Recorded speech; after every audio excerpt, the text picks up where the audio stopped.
Hey, how's it going everybody? Welcome back to my channel. If you're new to the channel, check out the videos section for videos that I've done on the car in the past. I've got a lot of information out there for you guys. Today, we're going to be putting on the Dayco harmonic balancer with 10% overdrive, but there's a couple things I have to do first that's very important, so stick around for that.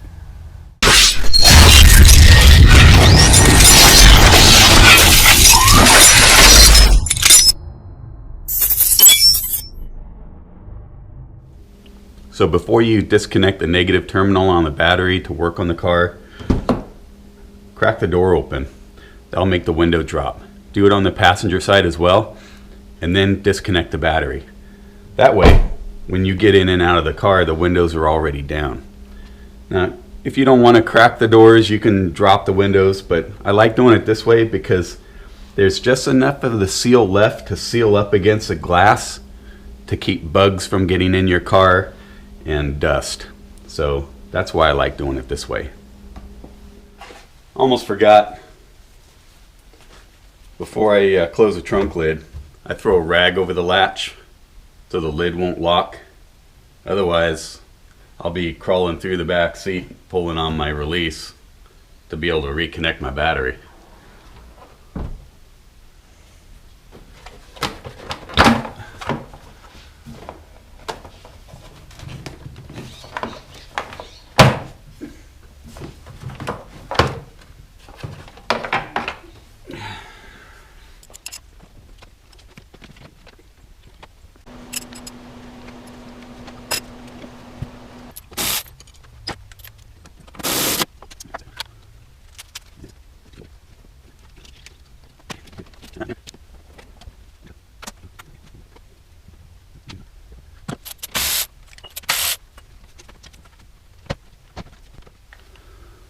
So if you don't have one of these, man, you got to invest in this. I think it was $60 on Amazon.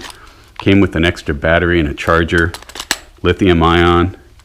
It's not the strongest one out there. It's not like a Milwaukee Fuel, but for just saving your wrist on manually ratcheting, this is awesome. So I had to take out the belly pan, and I've got 16 bolts down there. This came in really handy for that. I had to take that off to drain the coolant out of the radiator. Another excellent product I got, this drain pan. It was like $12 at Walmart. They're like, I don't know how much Napa wanted for something similar. This is 23 quarts. Works great. When I wear out the bottom dragging it on the concrete, I don't care. I'll just go buy another one. They're so cheap. Kind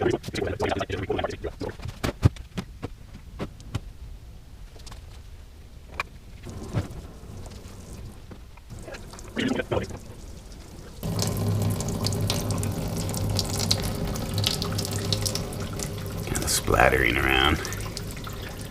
But yeah, it's going right inside the hole there.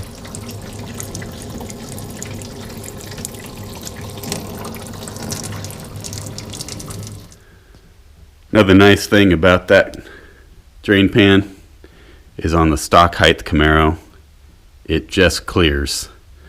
So the car is actually sitting back down on its tires, and that's allowing more coolant to come out.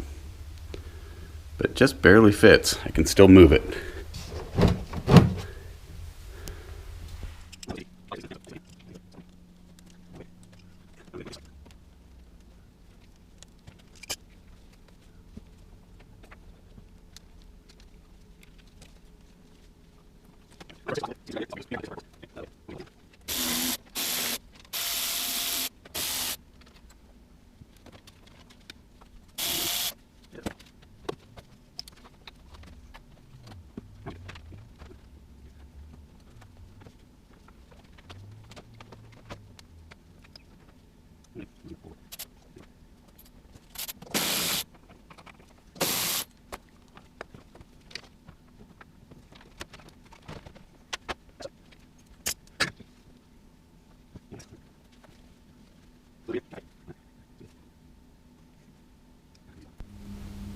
So I'm hoping we have enough room in here now.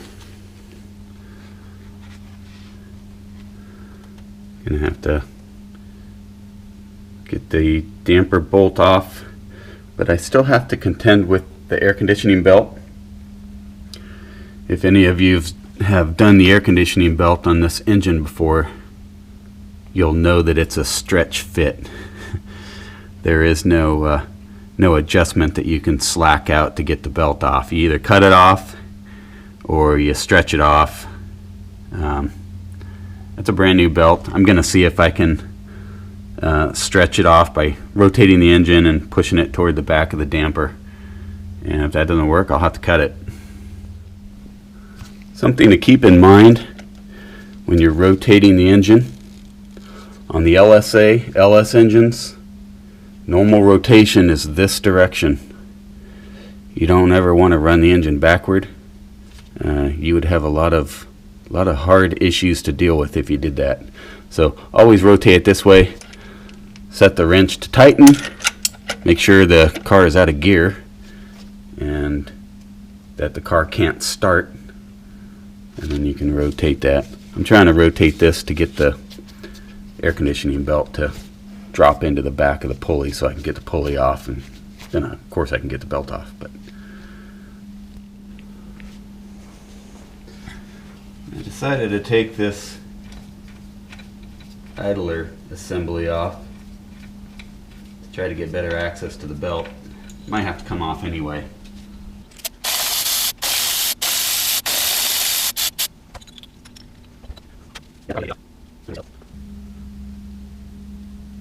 A little bit more clearance there.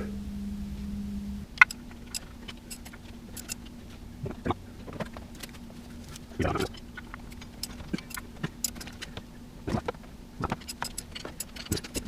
now you can see the belt is loose.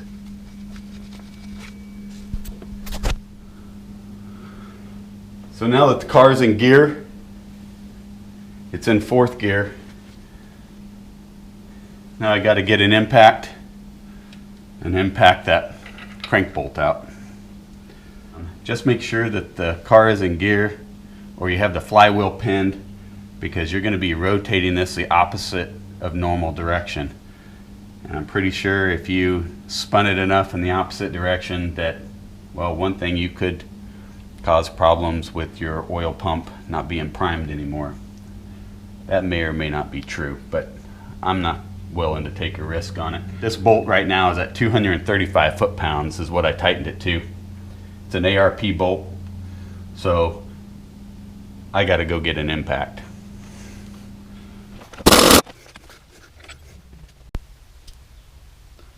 I got this one I did the build the first time. Nice little kit. That's not rust, that's copper anti-seize. And you use a long rod, goes inside that. And these are really stiff, that's good though. And those go around the back side of the stock damper, and you force it off. It's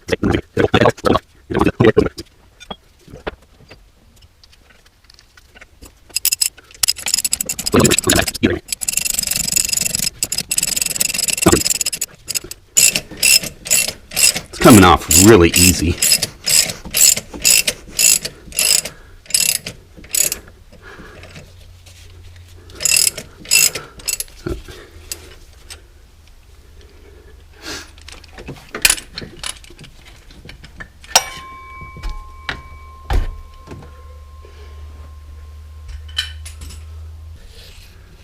So this is what I meant by the fingers and the grooves. Those grooves right there, that's where the fingers of the tool sit when you're pulling on it.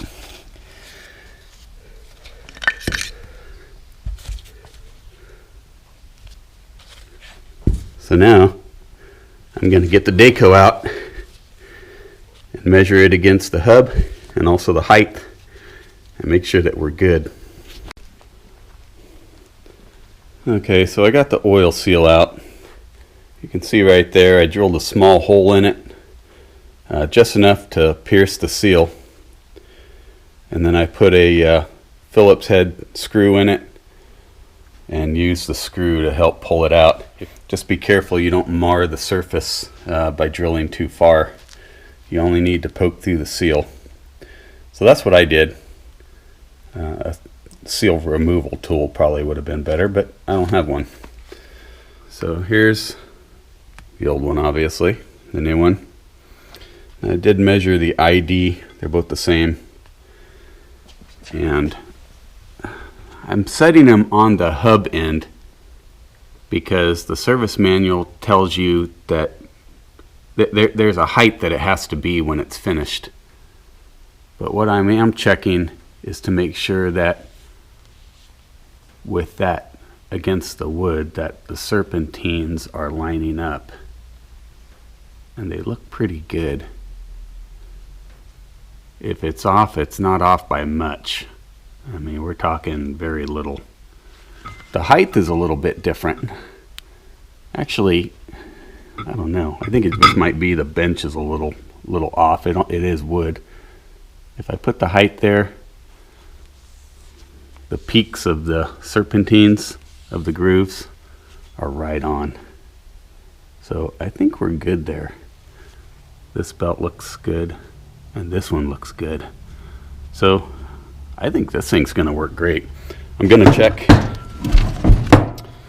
the diameter of this against this one and make sure we're good there. I'm going to clean this up with some degreaser. And they said in the instructions for the Dayco that this did not have to go over to this one. So I'm not going to do that. I'm just going to leave that on there.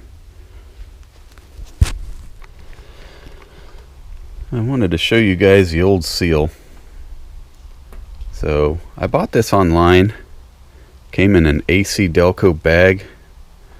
The bag had the AC Dayco part number, made in USA, AC Dayco's address. But I noticed it did not have a GM part number on it. I don't know if you can see it. You see the ridges on the side, how fine they are?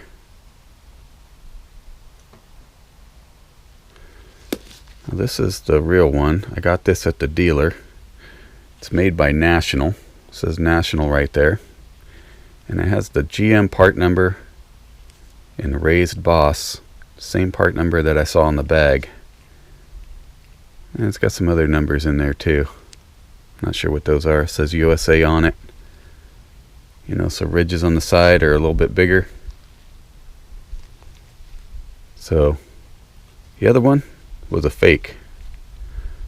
If you look it up online, you can see there are several fakes out there. So I went ahead and bought this. It was twice as much money as the fake. Now the fake didn't leak. You know, got 1,000 miles on it, didn't leak, but there's that chance. They feel the same.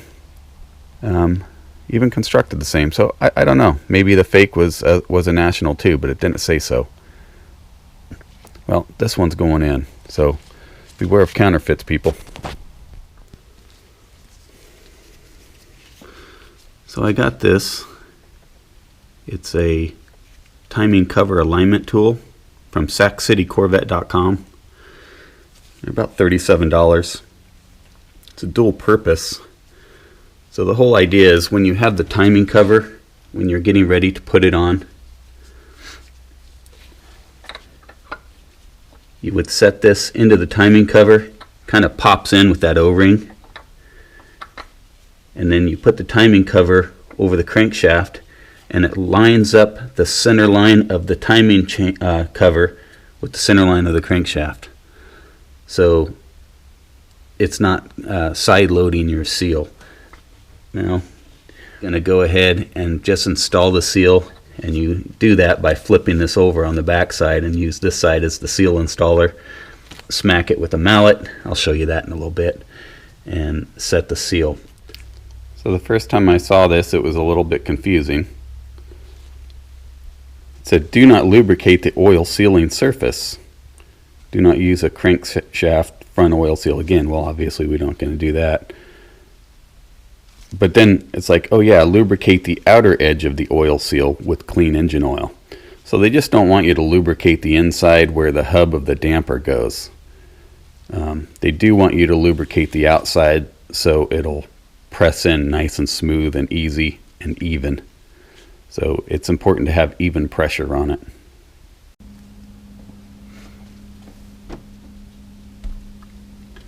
Just putting a little bit of oil, clean engine oil. Now I did wipe out the seal surface area with some brake cleaner, let it dry, just in case there was any dirt in there. Put a little fresh oil along the outside here. This needs to stay dry on the inside. So I'm going to use this side as the seal installer side.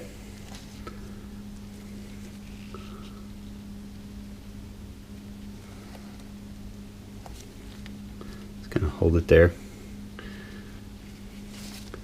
Then I'm going to line up the groove with the crankshaft.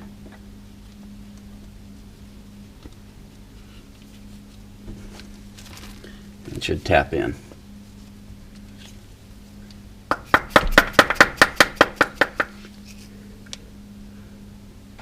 Nice. So the seal should be even with the machine surface on the timing cover. And it is. Now that we have the new seal in, now we can put the new damper on.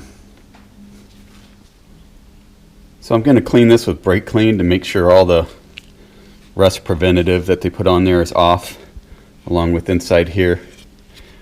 Now I'm going to put a little bit of oil on the inside, but I'm not going to put any on the sealing surface, because just like the service manual said, you don't want oil on the seal. Well, you don't want oil here either. So just a little bit of oil here to help it go on as we install the hub, and hopefully everything goes well. Measuring the height from the tabletop up to here, I'm getting 1.40, 1.398. This one, I'm getting 1.420. So this one's 20 thousandths taller. Now, it may not seem like a big deal, but there is a specification in the service manual for how far to set this on the crankshaft.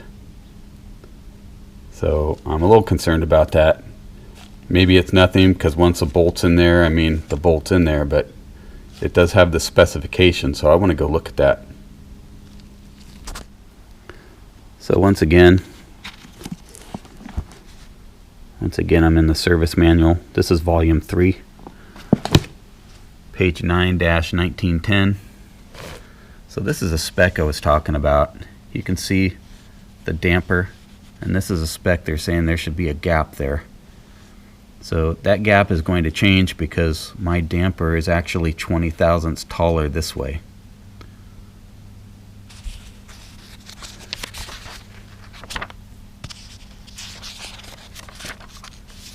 Here they're using the installation tool.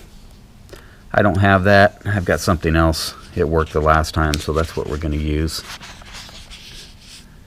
And these torque specs are correct if you're using a brand new yield to torque bolt. I'm not using that. I'm using the ARP, which is reusable to 235 foot-pounds.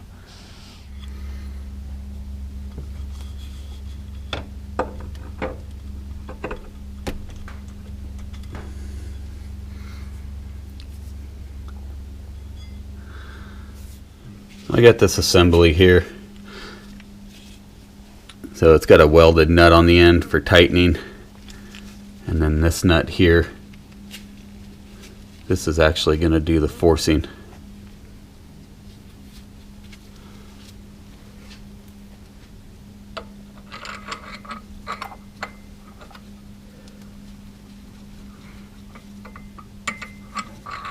So when I install this, I don't want to install it so far that the bolt bottoms out. It's okay that the bolt bottoms out, but I'm going to back it off a full turn. That way I'm not going to be damaging the threads. Right now the damper is just sitting on the crankshaft. I felt the key line up, so that's good. So we know we're lined up that way.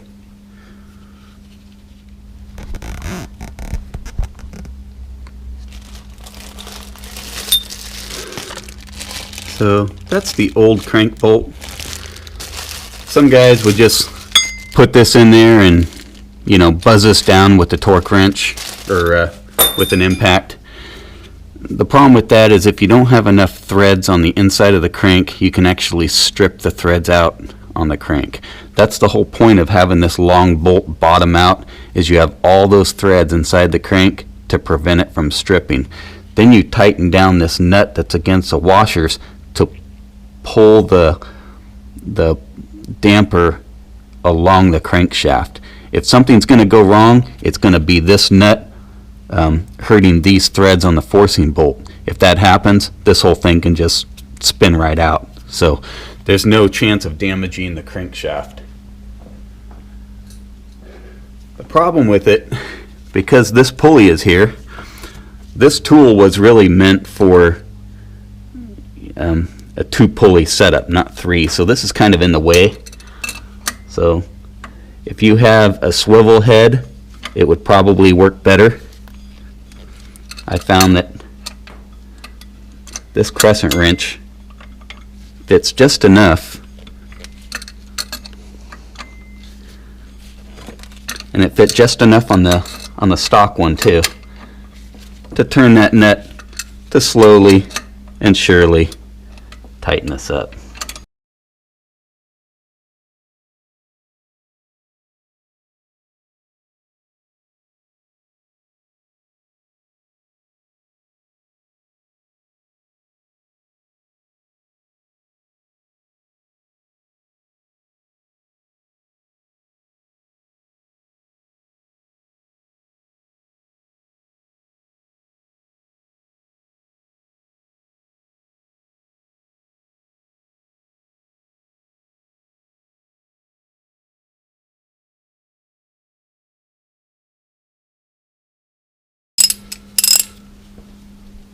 So now I want to see where I'm at on the crankshaft. So I'm going to take this thing out.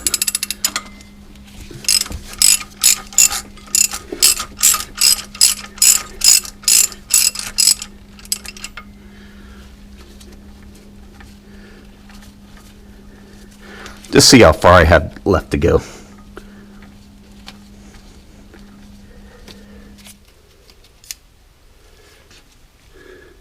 Okay, so I'm zeroed out there. And this corner here is going to be, that flat edge going this way is going to be on the pulley, and the tip is going to be on the crank.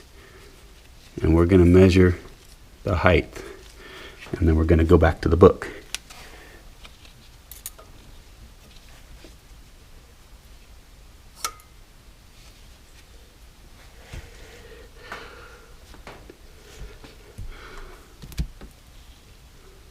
So 1.3.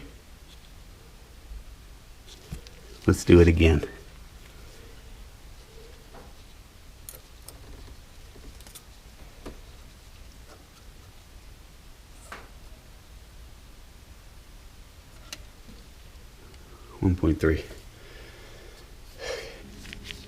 Okay, so looking back at the math, the spread from the crankshaft to the step on the damper, stock damper is this.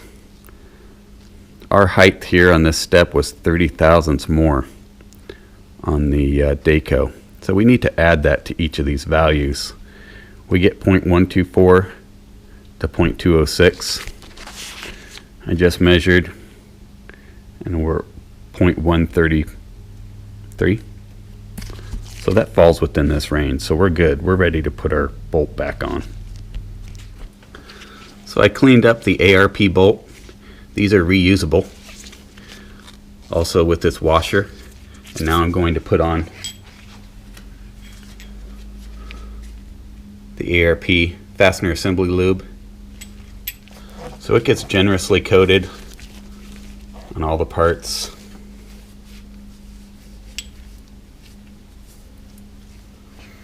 And the bolt all over around the bottom of the head.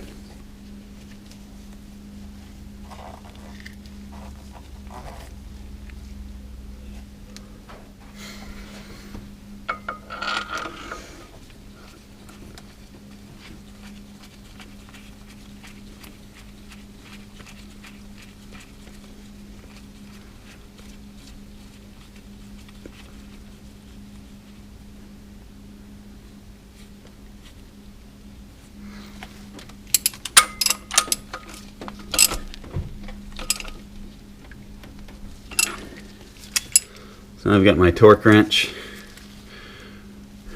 We're going to wind this thing up to 235 foot-pounds.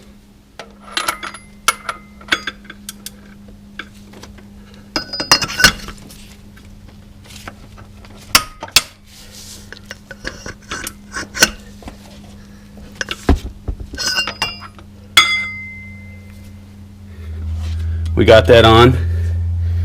All that's left is to reassemble. Put the AC belt on, of course take it out of gear because we're going to have to bar it over. Get the AC belt on, put the pulleys on, get the other belts on, put the rest of this back together.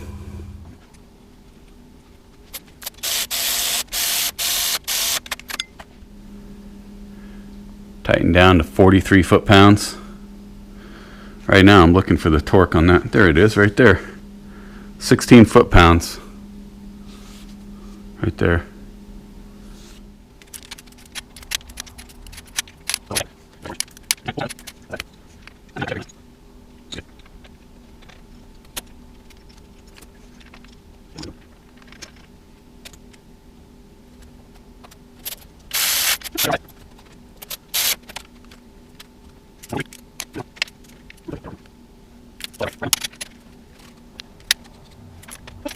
Check to make sure everything is looking like it's lining up.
So now the car has to be ran and burped.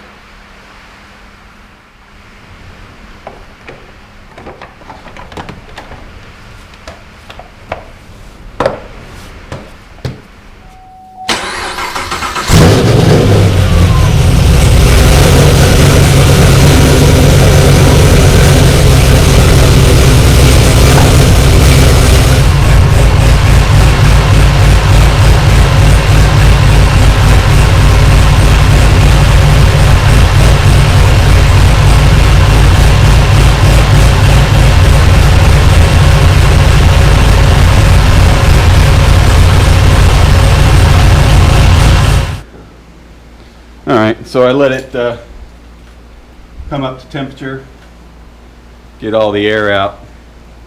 When it cools off, I'm going to top it off. And of course we already got the battery reconnected, so we're pretty much done here.